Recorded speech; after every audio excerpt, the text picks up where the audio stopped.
اللہ تعالیٰ اپنی مہربانی فرمائے، اللہ اپنی بارگاہ میں قبول فرمائے۔ بہرحال بات جو سنانا چاہ رہا تھا وہ یہ تھا، بات سے بات بڑھ جاتی ہے، کیا کروں بھائی فاروق صاحب، یا آپ حضرات کی محبتیں اللہ تعالیٰ قبول فرمائے، لیکن یہ باتیں بھی آپ کے فائدے کے لیے ہیں۔ اللہ تعالیٰ اپنی مہربانی فرمائے، اللہ اپنی مہربانی۔ ہمارے والد صاحب تھے، وہ میں نے آخر عمر میں کچھ عرصہ بیمار بھی رہے، تو موت سے، انہیں قبر سے بہت ڈر لگتا تھا، قبر سے، موت سے ڈر ہے بھائی، موت کے بعد کیا بنے گا، موت کے بعد کیا بنے گا، آخر ڈرنا چاہیے یار اکرم بھائی۔ بیماری تھی اور قبر سامنے تھی یار، ڈرتے تھے۔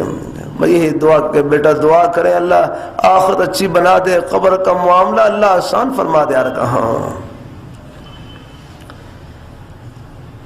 انتقال کے بعد ایک دفعہ خواب میں زیارت ہوئی، والد صاحب کی زیارت ہوئی۔ یہ مسجد تو خیر بعد میں تعمیر ہوئی، پہلے یہاں پرانی مسجد تھی اور ساتھ براؤنڈا تھا، ہمارے حافظ صاحب دامت برکاتہ اللہ علیہ اس میں حفظ کے بچوں کو پڑھاتے ہیں۔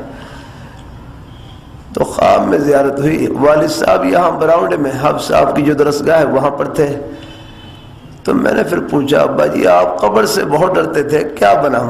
فرمانے لگے اللہ میاں نے مجھ سے پوچھا، اللہ میاں نے مجھ سے پوچھا تم اس مسجد میں پڑھنے کے لیے جاتے تھے، اس مسجد میں ساتھ جو مسجد اس کے، تو میں نے کیا کہا اللہ پاک کی بارگاہ میں ہاں میں اس مسجد میں پڑھنے کے لیے جاؤں۔ فرمایا بھائی اس مسجد میں چلے جاؤ، مسجد کے اندر ہی چلے جاؤ، امید ہے کہ یہ مسجد میں جانا مسجد کی طرف اشارہ، یہ جنت کی طرف اشارہ ہے یار۔ کہاں اللہ تعالیٰ ہے، یہ آپ حضرات اللہ تعالیٰ کے دین کی محبت میں جو دین کی باتیں سننے کے لیے آتے ہیں، یہ آپ فرش پر نہیں عرش پر ہیں الحمدللہ۔ آگے عمل کی اللہ توفیق نصیب فرما دے، پھر آپ لاہور میں نہیں جنت میں بیٹھے ہیں انشاءاللہ۔ ہاں اللہ تعالیٰ سب کو توفیق نصیب فرمائے، اللہ اپنی بارگاہ میں قبول فرمائے۔ اللہ دین کی باتیں کبھی معلومات کی نیت سے نہ سنا کریں، اللہ مجھے بھی عمل کی نیت سے کہنے کی توفیق نصیب فرمائے۔ عمل کا موقع یہی، بعد میں نہیں ملے گا موقع۔ ہم